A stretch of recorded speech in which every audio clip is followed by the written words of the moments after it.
وسلام على عباده الذين اصطفى أما بعد أعوذ بالله من الشيطان الرجيم بسم الله الرحمن الرحيم من يرد الله أن يهديه يشرح صدره للإسلام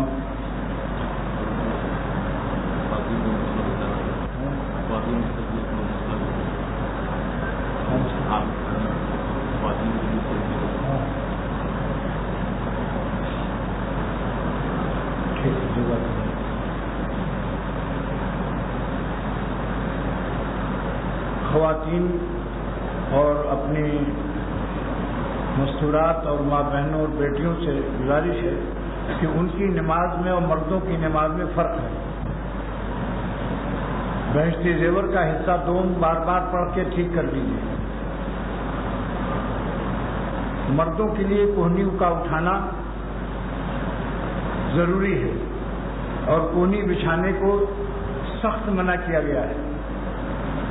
زمین پر اپنی کوہنی کو زمین پر رکھ دینا اب سجدے کی حالت میں مردوں کے لیے نہایت ہی مکروہ ہے اور آپ صلی اللہ علیہ وسلم نے کتے کی طرح سے بیٹھنے کی تشبیہ دی ہے. افتراش القلب، لہذا سجدے میں سب لوگوں کو چاہیے اپنی کوہنی کو اٹھائے رہیں، مگر خواتین وہ اپنی کوہنیوں کو بچھا دیں.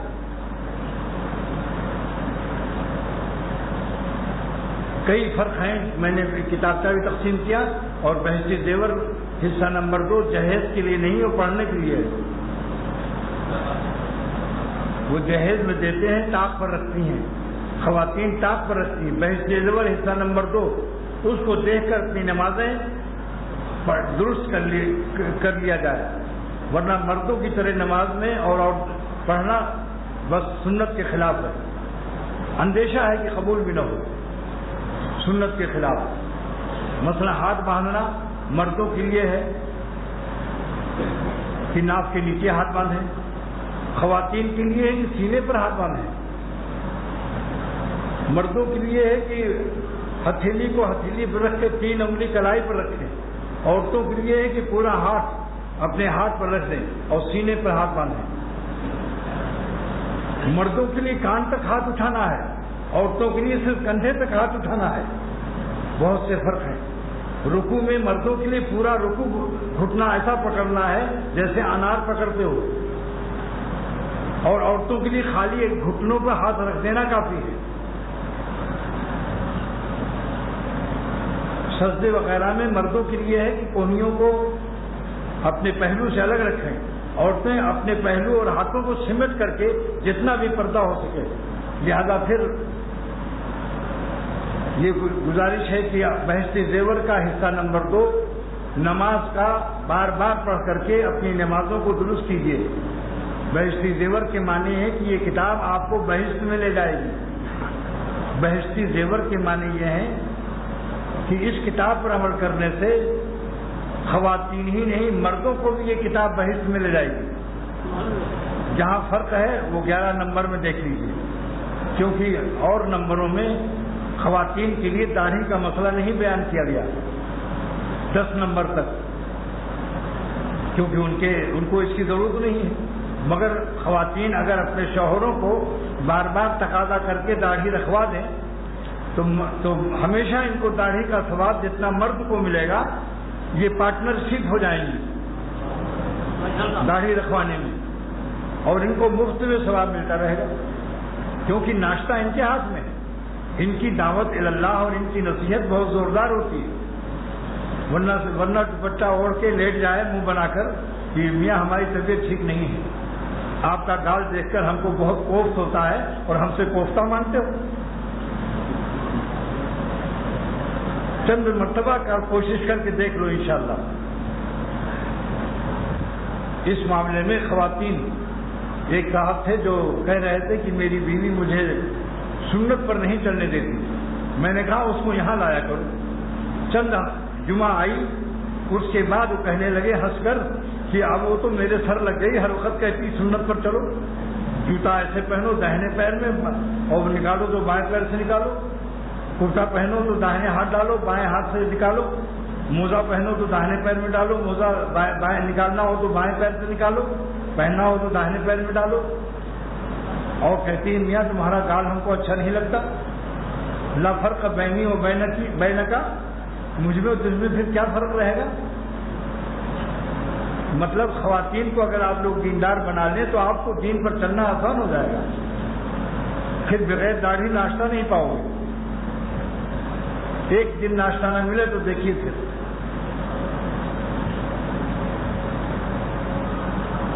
اللہ تعالیٰ کا شکر ہے, میں اللہ تعالیٰ کا شکر ادا کرتا ہوں کہ میرے ایسے دوست ہیں جو میری یہ باتیں سنتے ہیں اور کبھی ان کو کوئی ناراضگی نہیں ہوتی. اگلی صف میں بیٹھتے ہیں, آنکھیں سے آنکھیں ملاتے ہیں, مسکراتے ہوئے رہتے ہیں. مجھ کو امید ہے کہ انشاءاللہ کوئی جیسے گٹھلی صحیح ہے مگر وہ اس کے اوپر ایک پتھر رکھا ہوا ہے, اندر اندر اس کی شاخیں نکل رہی ہیں. جس دن گٹھلی ہٹے گی تو فوراً داڑھی آ جائے گی. جس دن گٹھلی سے پتھر ہٹے گا, گٹھلی کے اوپر جو پتھر ہے بڑا وزنی ہٹے گا, فوراً رکھ لے گا داڑھی. کوئی رکاوٹ ہے؟ جیسے کسی گائے کو چلانے کی عادت ہے اور کسی نے اس کا منہ زور سے بند کیا ہوا ہے, لیکن جب چلائے گی تو پچھلی کسر بھی نکال دے گی. بس مقصد حیات سمجھ لو کہ مکان بنانا وسیلے زندگی ہے, مقصد زندگی نہیں ہے. کپڑا پہننا مقصد زندگی نہیں ہے, وسیلے زندگی ہے. روٹی کھانا مقصد زندگی نہیں ہے, وسیلہ ہے جینے کا. مقصد کیا ہے پھر؟ مقصد یہ ہے کہ ہر سانس اپنے پالنے والے پر فدا کر دو, قربان کر دو. قربان سب کے سب قربان علی بن جاؤ, اللہ پر فدا ہو جاؤ. یہ مقصد ہے. اور آپ کی زندگی پر بے شمار زندگی برس جائے گی. جو لوگ اللہ پر اپنی زندگی کو فدا کرتے ہیں اور اپنی بری خواہش کو اللہ کے حکم سے اس خوشیوں کو ختم کرتے ہیں اور دل کو توڑ کر اللہ کے قانون کی عظمت کا احترام کرتے ہیں, اور دل شکستہ کر کے اللہ تعالیٰ کے قانون کو نہیں توڑتے اور دل اپنا توڑ لیتے ہیں. اس ٹوٹے ہوئے دل کو خدا آباد کرتا ہے. ایسے ہی دل میں اللہ رہتا ہے.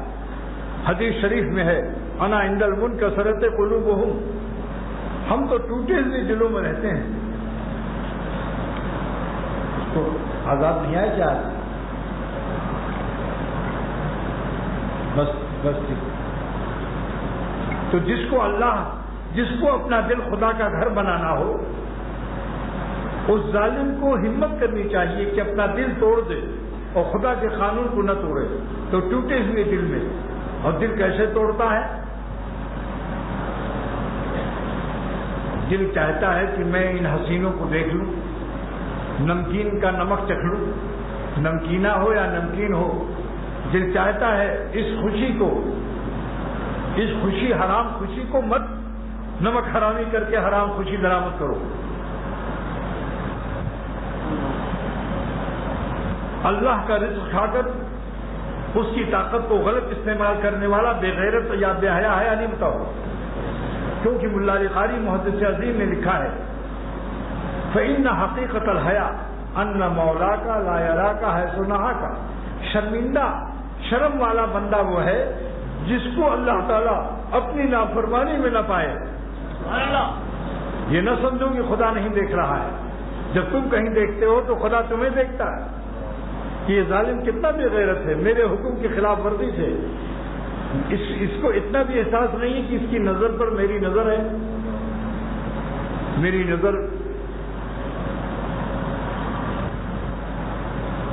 نظر پہ ان کی نظر پاسباں رہی.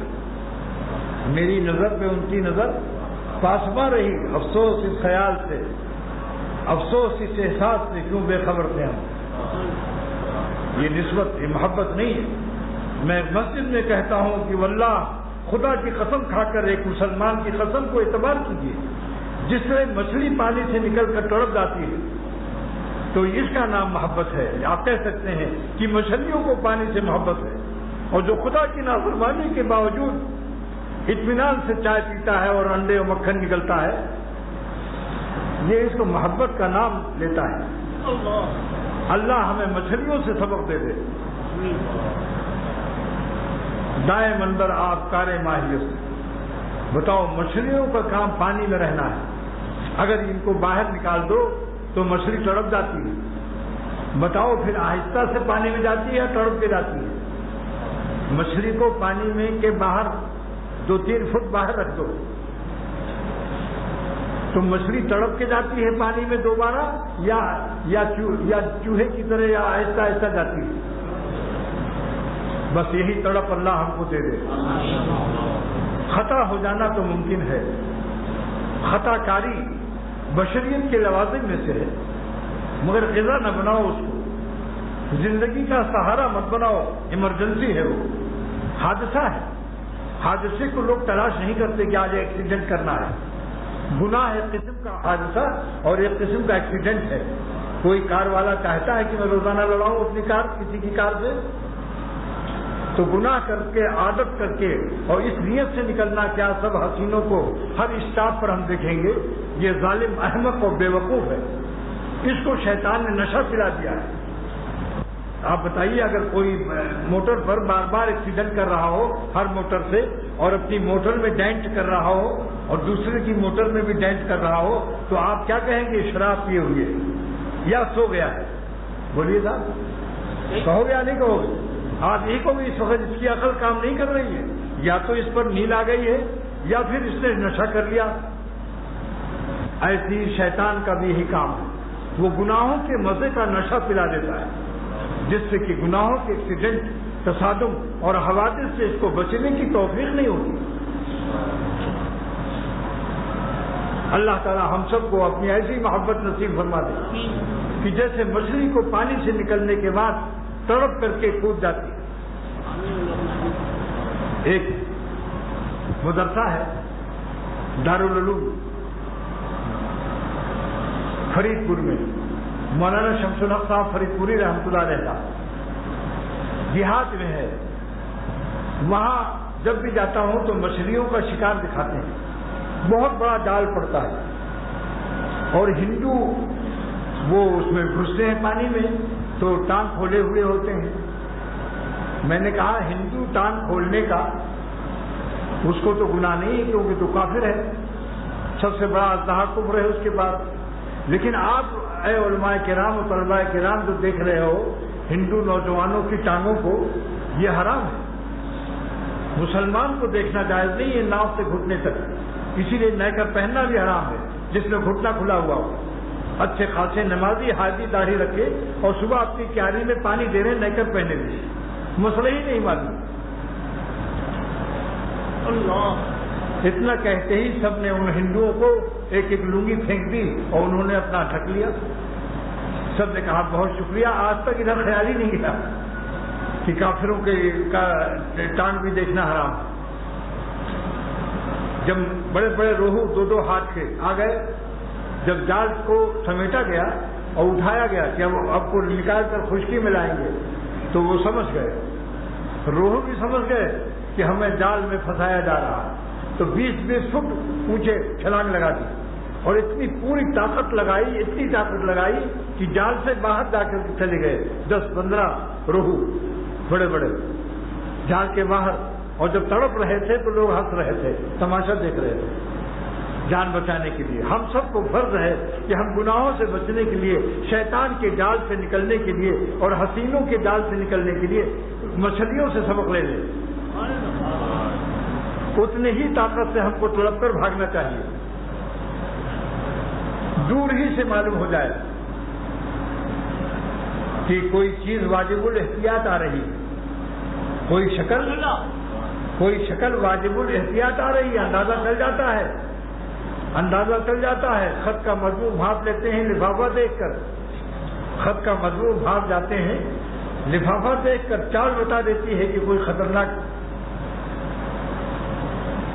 مجسمہ آ رہا ہے، فوراً فٹ پاتھ بدل دو۔ اور کیا آیت پڑھو اس وقت؟ انی ذاہب الی ربی سیہدین، میں اپنے رب کی طرف جا رہا ہوں جو مجھے عنقریب راستہ اپنی ہدایت کا دکھائے گا۔ دل کو جلاؤ مت، یہ بھی حرام ہے۔ اپنے کو ستانا بھی حرام ہے۔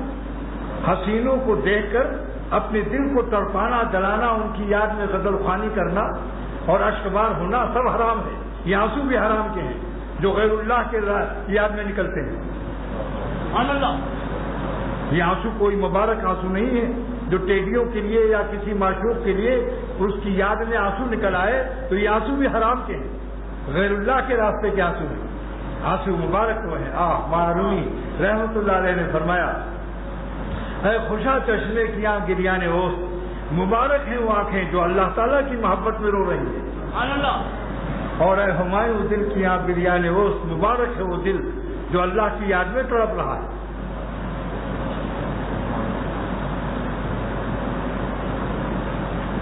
تو میں نے عرض کیا تھا کہ خونیہ کی زیارت کے بعد پھر ہم لوگ لندن پہنچ گئے۔ خانقاہ مولانا جلال الدین رومی کا بچپن سے شوق تھا، اللہ نے ساتھ پورا کر دیا، اور مولانا جلال الدین رومی کی خانقاہ میں اختر نے مثنوی پڑھائی، جس میں 8 علماء نے مثنوی پڑھی۔ 32 آدمی تھے، سب نے پڑھی، مگر علماء 8 تھے، بڑے عالم، اور انہوں نے اجازت بھی مانگی کہ مجھے بھی پڑھانے کی اجازت دی جائے۔ میں نے اجازت بھی دے دی۔ پورا شہر مجھے ہر طرف سے مولانا کی خوشبو آ رہی تھی۔ سبحان اللہ۔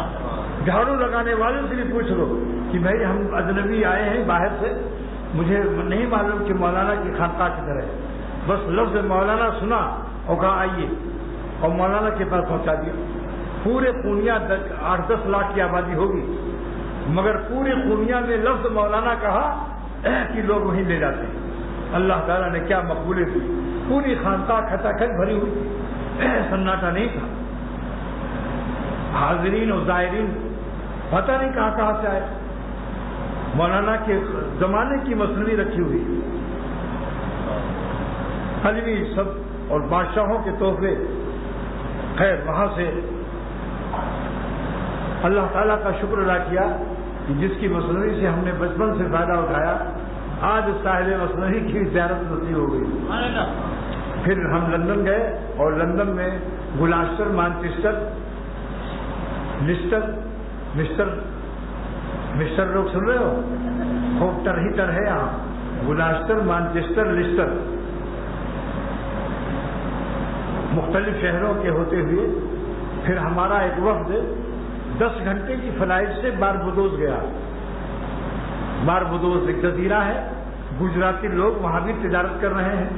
ہر عالم کے پاس کار ہے، کوئی ملا وہاں نہیں ہے جس کے پاس شاندار موٹر نہ ہو، اور ہر مولوی بزنس مین ہے، چاہے وہ مسجد کا امام ہو، چاہے وہ مدرسے میں مدرس ہو۔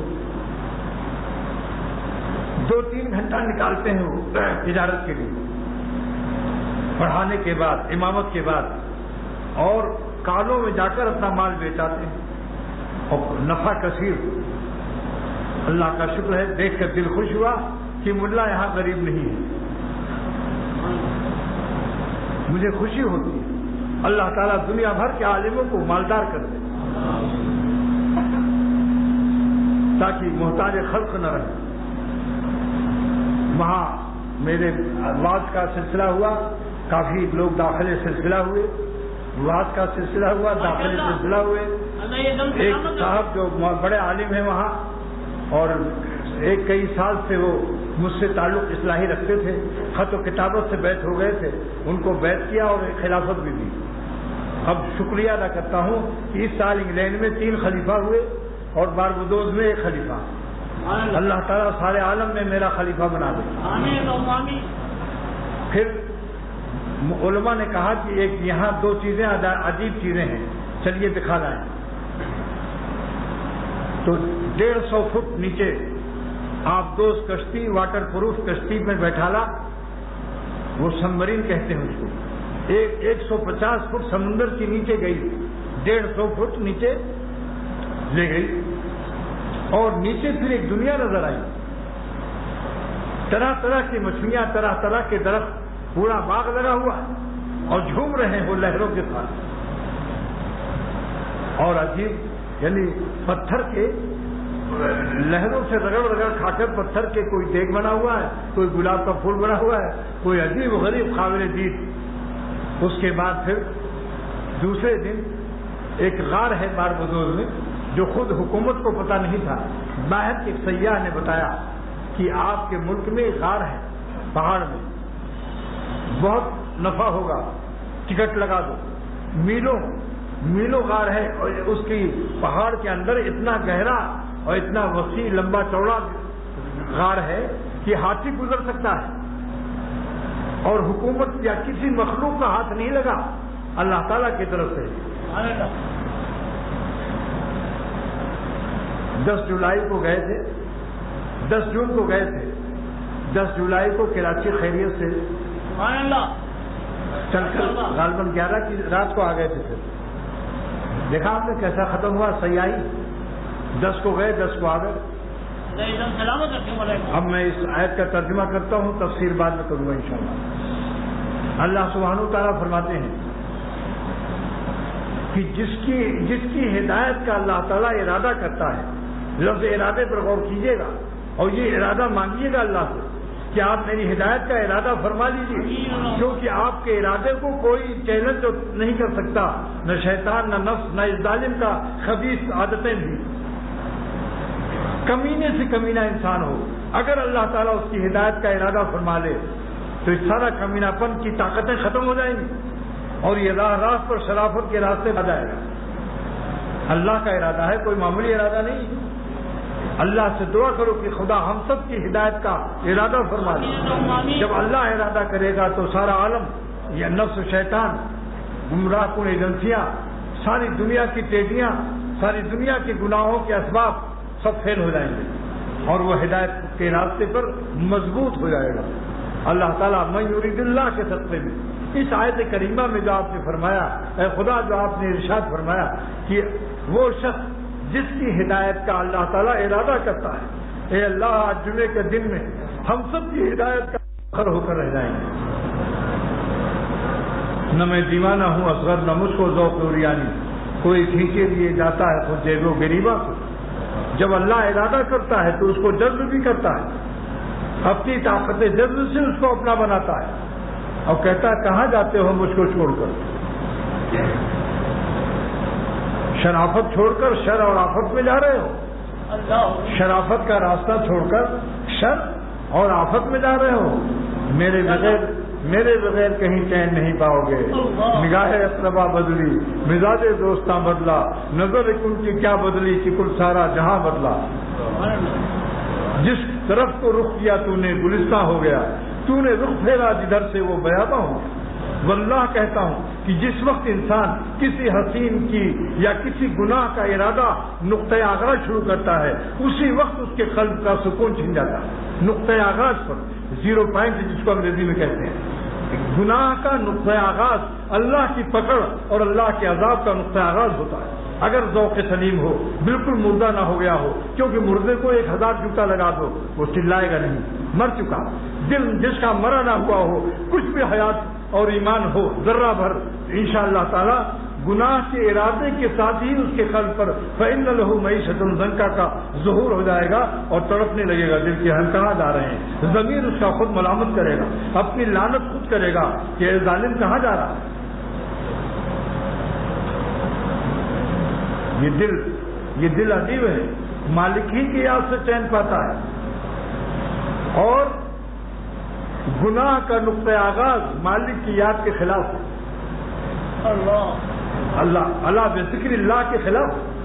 جس وقت انسان ارادہ کرتا ہے کہ آج بہت دن ہو گئے، آج کہیں نہ کہیں نظر مارو، حرام مزہ لے لو، ارادہ کرتے ہی اس کے قلب پر عذاب شروع ہو جاتا ہے۔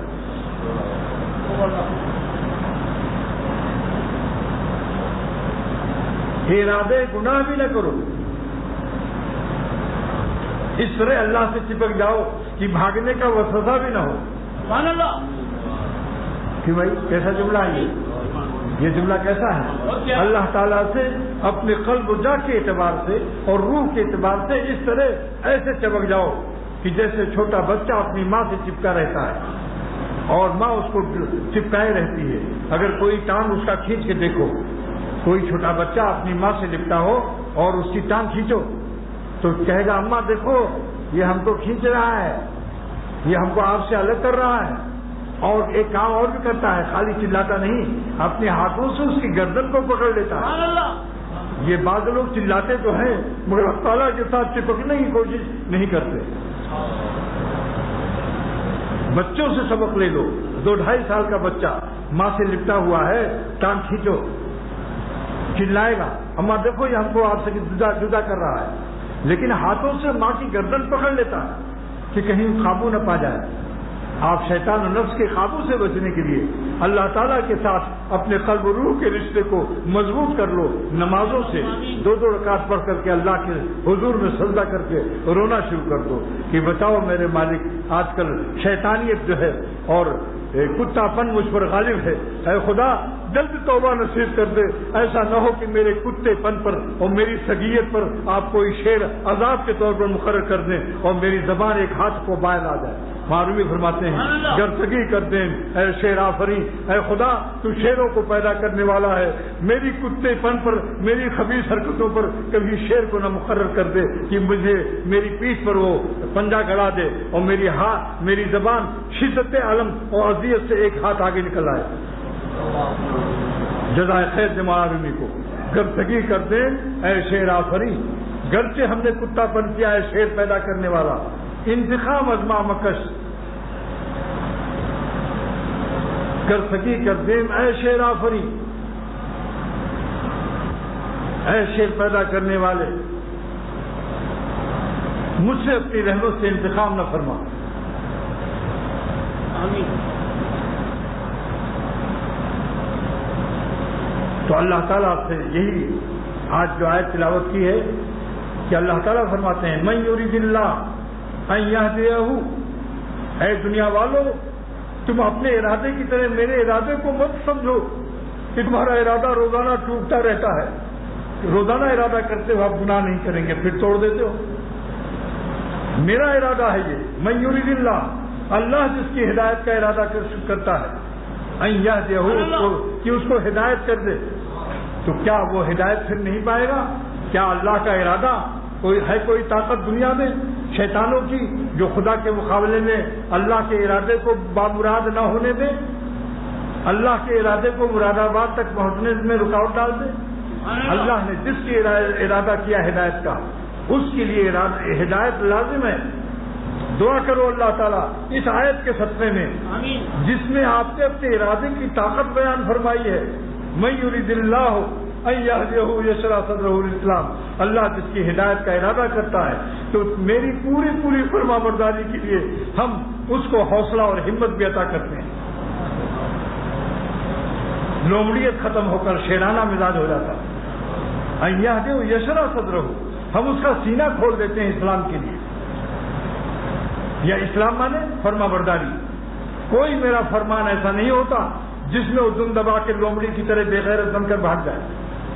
میرے ہر فرمان کا وہ فرما بردار ہو جاتا ہے۔ یہ علامت ہے کہ اللہ نے اس کی ہدایت کا ارادہ کر لیا۔ رو اس کے لیے، اللہ کا ارادہ آسمان سے کیسے ملے گا؟ میرے ایک شعر پر عمل کر لو، کیا ہے رابطہ آہو فغاں سے، کیا ہے رابطہ آہو فغاں سے، زمین کو کام ہے کچھ آسمان سے۔ اگر اللہ کا ارادہ چاہتے ہو سجدے میں رو لو، مالک سے رو لو، رو کے مانگ لو کہ آپ نے اپنی طاقت ارادے ہدایت کو اس آیت میں تو نازل فرما دیا، مگر ہم کیسے پائیں گے آپ کا ارادہ؟ آپ کا ارادہ تو آپ ہی کے دینے سے ہم پائیں گے۔ آپ کا ارادہ ہمارے اختیار میں نہیں ہے، آپ کا ارادہ آپ کے اختیار میں ہے۔ آپ بلا استحقاق ارحم الراحمین ہیں، آپ نے پیدا کیا ہے اور پال بھی رہے ہیں، نافرمانی کے باوجود روٹی کھلا رہے ہیں، تو اپنے پالنے کے صدقے میں پالی ہوئی کتے اور بلی سے بھی محبت ہوتی ہے، تو آپ ہم کو پال رہے ہیں۔ میں آپ کی ربوبیت اور پالنے کی محبت کا صدقہ اور واسطہ مانگتا ہوں کہ آپ ہماری ہدایت کا ارادہ فرما دیجیے۔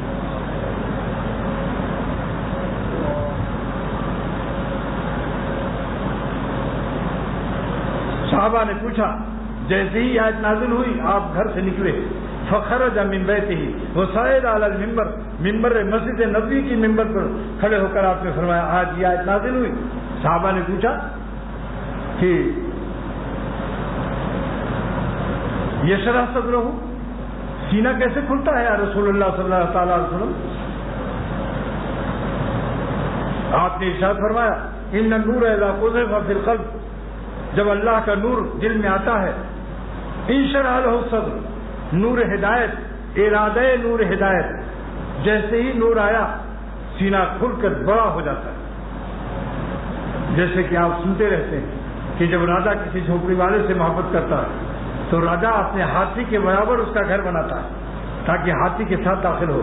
اللہ جس کے دل کو ہدایت کا ارادہ کرتا ہے، جس کے دل کو اپنا بناتا ہے، اس کے دل کو اتنا بڑا کر دیتا ہے، اس کے ارادوں کو، اس کی ہمتوں کو، اس کے حوصلے کو اتنا بڑا کر دیتا ہے کہ وہ اللہ تعالیٰ کے ہر فرمان پر فدا ہو جاتا ہے۔ صحابہ نے پوچھا کہ سینہ کیسے کھلتا ہے؟ آپ نے فرمایا نور ہدایت داخل ہوتا ہے سینہ کھل جاتا ہے۔ ان النور اذا قذف فی القلب انشرح له الصدر، یہ حدیث اس آیت کی تفسیر ہے، جس کے سینے مبارک اور جس کے قلب مبارک پر یہ آیت نازل ہوئی تھی، اکثر اسی زبان نبوت سے تفسیر پیش کر رہا ہے۔ سبحان اللہ۔ ان النور اذا قذف فی القلب، نور اللہ کا نور دل میں آتا ہے تو مالک کا بس پھر کیا پوچھتے ہو؟ وہ چوڑی نہیں پہنتا ہے، وہ ہجڑوں کی طرح نہیں رہتا، وہ لومڑی کی طرح نہیں رہتا، وہ اللہ پر جان دیتا ہے اور ایک دفعہ نہیں دیتا، ہر لمحے حیات میں جان دیتا ہے، ہر سانس میں جان دیتا ہے۔ اس کا ارادہ ہوتا ہے کہ ہم ایک لمحے کو اللہ کو ناراض نہیں کریں گے، اس کا ارادہ ہوتا ہے کہ ہم کسی حسین کو نظر نہیں ڈالیں گے، نہ دیکھیں گے انہیں ہرگز نہ دیکھیں گے کہ جن کو دیکھنے سے رب میرا ناراض ہوتا ہے۔ اور شیطان کتنے ہی کہے بہت مزہ ہے اس خبیث حیا حرکت میں، کہے گا ہم ایسی لذتوں کو قابل لعنت سمجھتے ہیں، اے ظالم میں لعنتی لذت نہیں چاہتا، میں رحمت والی لذت چاہتا ہوں۔ آمین اللہم آمین۔ ہم ایسی لذتوں کو قابل لعنت سمجھتے ہیں کہ جن سے رب میرا ہے دوستو ناراض ہوتا ہے۔ صحابہ نے پوچھا کہ جب نور ہدایت اللہ دیتا ہے تو کیا کوئی اس کی علامت ہے؟ ورنہ یورپ کے انگریز کہتے کہ میرے دل میں کتنا نور ہے، اے کالو انڈین لوگوں، ہندوستانیوں، دیکھو میری کھال تک چمک رہی ہے، اتنا نور آ گیا ہے۔ ارے کھال کے چمکنے سے کیا ہوتا ہے؟ تیرا ہے نئی روشنی منہ کالا، دلوں میں اندھیرا ہے باہر اجالا۔ تیرا ہے نئی روشنی منہ کالا، دلوں میں اندھیرا ہے باہر اجالا۔ یہ کھال اجلی ہونے سے کچھ نہیں ہوتا، دل میں نور آنا چاہیے۔ تسخیر مہر و ماہ مبارک تجھے مگر، تسخیر مہر و ماہ مبارک تجھے مگر، دل میں اگر نہیں تو کہیں روشنی نہیں۔ آپ صلی اللہ تعالی علیہ وسلم نے ارشاد فرمایا کہ جب اللہ ہدایت کا نور دیتا ہے تو 3 علامت اس میں پیدا ہو جاتی ہے، اگر 3 علامت پا جاؤ تو سمجھو ہم کو ہدایت کا ارادہ نصیب ہو گیا۔ اور کسی انسان کو دیکھنا ہو کہ اس کے اندر ہدایت کا نور آیا تو 3 علامت دیکھ لو، بس سمجھ لو کہ اس کو ہدایت کا نور مل گیا۔ نمبر 1 التجافی اندار الغرور، دنیا میں اس کا دل نہیں لگتا، اور دنیا میں یہ بھی داخل ہے، یہ آسان نہیں سمجھنا اس حدیث کو کہ آپ کے ساتھ دنیا سے دل نہیں لگاتے، مگر یہ وہی دل لگانے والا ہے جو اکبر الہ آبادی نے کہا تھا کہ خلاف شرع شیخ تھوکتا بھی نہیں، خلاف شرع شیخ تھوکتا بھی نہیں، پوچھتا ہے کعبہ تو نہیں ادھر، مگر اندھیرے اجالے چوکتا بھی نہیں۔ یہ نہیں ہے کہ کرتا پھٹا ہوا پہن لیا یا کہیں جھوپڑی میں چلے گئے، مگر جو گناہ سے بچتا ہے تو سمجھ لو یہ دنیا سے دن اس کا اچاٹ ہو گیا ہے۔ جو گناہوں کا چاٹ کھاتا ہے، گناہوں کا چاٹ کھاتا ہے اور شیطان کا اپنے گالوں پر چاٹا کھاتا ہے اور چماٹا کھاتا ہے۔ چماٹ کہتے ہیں نا، ایک چماٹ ماروں گا، یہ آج نئی اردو بول رہا ہوں، میں نے کبھی دل لفظ استعمال نہیں کیا، نہ آپ لوگوں نے سنا ہوگا چماٹ ہے۔ تو جو شیطان کا چماٹا اور شیطان کا چاٹا کھاتا ہے اور گناہوں کا چاٹ کھاتا ہے، یہ شخص نہیں کہہ سکتا کہ میرا دل دنیا سے اچاٹ ہو گیا ہے۔ حرام لذت کو لیتے ہو، کہتے ہو دل اچاٹ ہو گیا، اگر دنیا سے دل اچاٹ ہوتا تو ہرگز تم کو یہ حرکت نہ کرتے۔ تو پہلی علامت کیا ہے؟ التجافی اندار الغرور، دنیا دھوکے کا گھر ہے۔ اللہ نے دنیا کا گھر دھوکے کا لیبل لگا ہوا ہے، دنیا بے جمی اجزائی دھوکا ہے، مگر وہ دنیا جو اللہ کی یاد میں لگ جائے، وہ لمحہ جو اللہ کی یاد میں لگ جائے، وہ کپڑا جس کو پہن کر نماز پڑھ لو، وہ آنکھیں جو قرآن شریف کی تلاوت کر لیں، وہ آنکھیں جو اللہ والوں کو دیکھ لیں، وہ کان جو اللہ کی باتیں سن لیں، وہ زبان جو تلاوت کر لے، وہ قدم جو مسجد میں جا کر خانقاہوں میں جا کر اللہ کی محبت سیکھ لے، وہ پیسہ جو اللہ پر فدا ہو جائے، جو اللہ کے راستے میں دین پھیلانے پر خرچ ہو جائے، یہ دنیا نہیں ہے۔ دنیا کیا ہے؟ اللہ کی نافرمانی،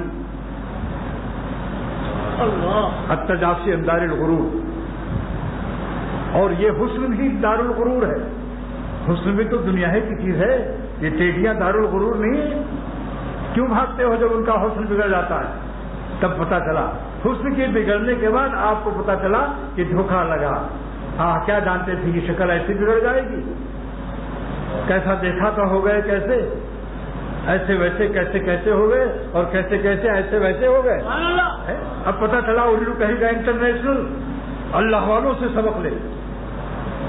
عین حسن کی حالت میں آپ دیکھو، دو قسم کے لوگ ہیں، ایک پلیٹ میں پیخانہ آیا مگر چاندی کا ورق لگا ہوا ہے، گلاب کا عطر گلاب کا پانی چھڑکا ہوا ہے، تو جو لوگ عقل مند ہیں، جن کو خبر دی گئی، وہ پہلے ہی سمجھتے ہیں کہ اس پیخانے کے اوپر چاندی کا ورق ہے، ہم نہیں کھائیں گے۔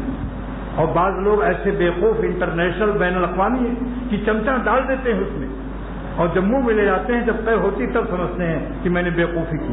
کھا کے جب طے کیا تو کیا طے کیا؟ طے کرنے والا اللہ والا وہ ہوتا ہے جو دوری سے کہتا ہے کہ ہم ایسے گناہ، تمام گناہوں سے ہم پناہ چاہتے ہیں، جن سے گناہ کرنا ہے ان سب کے اندر پیشاب پیخانہ بھرا ہوا ہے۔ پیشاب پیخانے پر چاندی کا ورق لگا ہوا ہے، یہ گورے گورے گال یہ چاندی کے ورق ہیں، اندر ہے پیخانہ بھرا ہوا۔ آگے سے موت پیچھے سے گو، اے میر جلدی سے کر آخ تو، مگر بیویاں حلال کی مستثنا ہے بھائی، بیویاں ناراض نہ ہو گئی تو مجھ سے نفرت دلا رہا ہے۔ حلال نعمتیں جو ہیں وہ اس میں نہیں ہیں، یہ بیویوں کے حق میں محنت کر رہا ہوں، کیونکہ جب مرد غیر عورتوں کو نہیں دیکھے گا تو اپنی بیوی کی محبت خوب کرے گا۔ اے خواتین گھبرانا مت، ہم تمہاری محبت کرانے کے لیے یہ سب کچھ کر رہے ہیں، کیونکہ جو سڑکوں پر نظر خراب کرتے ہیں اپنی بیویوں کو پھر اچھی طرح سے نہیں محبت کرتے۔ میں حرام محبت سے بچا رہا ہوں، بیویوں کی محبت کرنا تو ثواب ہے بلکہ واجب ہے۔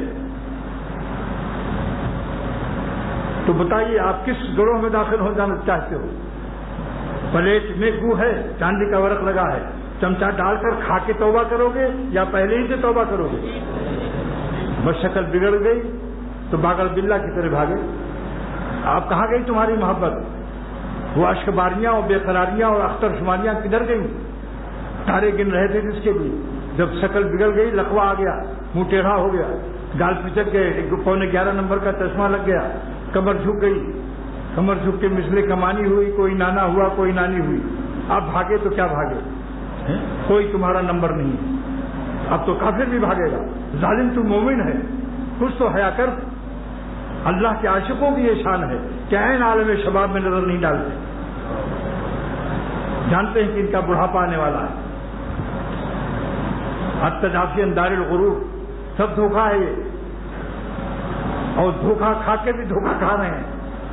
یہ بھی میں مسجد سے میں کہہ رہا ہوں، بعض ظالم ایسے ہیں دھوکہ کھا کر اور پھر دھوکہ کھا رہے ہیں، جیسے دھوکہ کھانے کی ان کو ایک بے حماقت کی عادت پڑی ہوئی۔ مبارک ہیں وہ لوگ جو اللہ تعالیٰ کی اس ارشاد پر ایمان لاتے کہ دنیا دھوکے کا گھر ہے۔ نمبر 2 علامت کیا ہے؟ الانابۃ الی دار الخلود، ہر وقت اللہ کی طرف ان کا دھیان لگا رہتا ہے۔ مبارک ہیں وہ بندے جن کو ہر وقت اللہ کی طرف دھیان لگا رہتا ہے۔ اللہ تعالیٰ مولانا رومی کی قبر کو نور سے بھر دے، فرماتے ہیں کہ جو جانور ہیں جانور وہ ہمیشہ نیچے دیکھتے ہیں، گائے کبھی اوپر نہیں دیکھے گی۔ جانور گائے بیل کدھر دیکھتے ہیں؟ نیچے، اور کبوتر ہمیشہ اوپر دیکھتا ہے، کیونکہ اگر سے آج پیدا ہوا وہ کبوتر کا بچہ جو آج پیدا ہوا، لیکن آپ اس کو دیکھیے، پر نہیں ہے، بازو میں نہیں ہے، ابھی بالکل ایک پر بھی نہیں ہے، طاقت پرواز نہیں ہے، مگر دیدے پرواز حاصل ہے اس کو، اس کی آنکھیں آسمان کی طرف، کیونکہ وہ انتظار کر رہا ہے کہ اللہ مجھے کب آپ پر عطا کریں گے کہ میں آپ کی فضاؤں میں آپ کی طاقت پرواز کو استعمال کروں گا۔ تو فرماتے ہیں جو اللہ والے خود جو خوش قسمت ہیں وہ ہر وقت اللہ کی طرف انابت و توجہ رکھتے ہیں اور اپنی قوت پرواز کو اور اسٹیم کو گناہوں پر ضائع نہیں کرتے اور اپنے برے ارادے اور بری خوشیوں کو توڑ کر کے وہ اسٹیم اور پٹرول بناتے رہتے ہیں اور طاقت پرواز حاصل کرتے ہیں.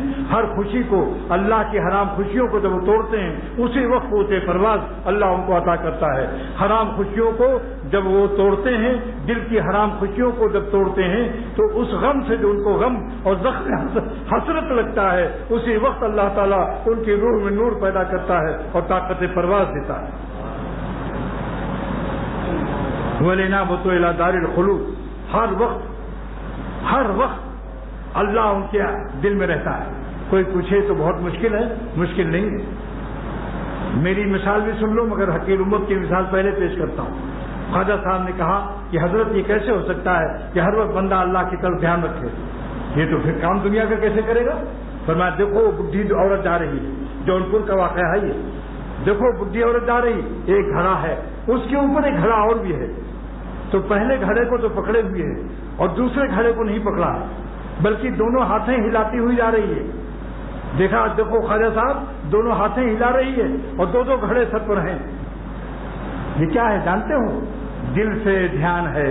اگر دل غافل ہو جائے ان گھڑوں سے وہ گھڑے زمین پر آ جائیں گے. دیکھا آپ نے؟ اس حکیم الامت کو اللہ جزائے خیر دے. خواجہ عزیز الحسن مجذوب کو کیسا سکھایا؟ فرمایا دیکھو تم کہتے ہو کہ ہر وقت اللہ تعالیٰ سے دھیان رکھنا بہت مشکل ہے صاحب، دنیا کے بھی تو کام کرنے ہیں. یہ بھی تو 2 گھڑا پانی لے جا رہی بڈھی، یہ بڈھی عورت 2 گھڑا لے جا رہی نا، اور ہاتھ بھی نہیں لگایا ہوا ہے، ہنستی بولتی 2 عورتیں بڈھی ہنستی بولتی جا رہی ہیں. تو فرمایا بات یہ ہے کہ ان کا دل اپنے دونوں گھڑوں سے بیلنس اور توازن قائم کیے ہوئی ہے. اگر دل غافل ہو جائے تو دونوں گھڑے پانی کے گر جائیں گے. تو تم بھی دنیا میں ایسے ہی رہو، دل ہاتھ پیر سے دنیا کا کماؤ مگر دل کو اللہ تعالیٰ سے رابطہ رکھو. وربطنا علی قلوبہم، یہ کیسی مثال ہے بھائیو بتاؤ؟ کیا یہ مثال شاندار نہیں ہے؟ اللہ تعالیٰ ہمارے بزرگوں کو جزائے خیر دی جن کی دعاؤں سے یہ بیان ہو رہا ہے. اور اب میرا بھی سن لو. یہ تو ہمارے دادا کا مال ہے بھائی، مگر اپنے بابا کا مال بھی تو لے لو. کوئی کانٹا چبھے اور ٹوٹ جائے، کوئی کانٹا چبھے اور ٹوٹ جائے، اسی کا نام ہے درد محبت. کانٹا چبھے ٹوٹ جائے اندر، بتاؤ ہر وقت درد رہے یا نہیں؟ کھاؤ پلاؤ، کھاؤ کباب، مگر وہ درد اپنی جگہ رہے گا. نئی شادی بھی کر لو پھر بھی وہ درد نہیں رہے گا.